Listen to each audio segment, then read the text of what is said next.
Kenapa Nabi itu bisa memberi syafaat?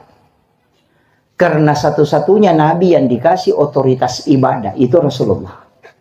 Nabi Musa itu perintah Allah, langsung perintah ke Musa. Langsung Musa ke umatnya.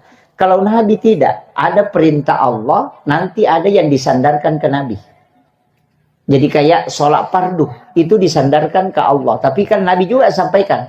Tapi sholat sunat disandarkan ke Rasulullah. Itu bedanya, Pak. Kalau Nabi Musa tidak ada, jadi kita itu punya dua cabang ibadah. Padahal semuanya ke Allah. Jadi sholat fardu, makanya semua ada turunannya.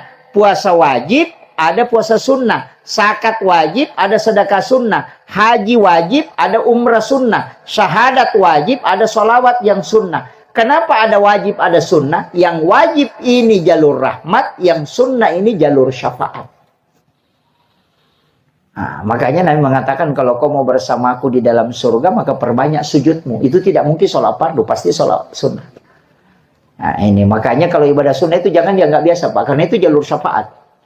Makanya nanti kan diperiksa, kalau wajibnya tidak bisa memenuhi kuota, nanti periksa sunnahnya. Selain menjadi penambal di ibadah wajib, juga bisa menjadi jalur syafaat.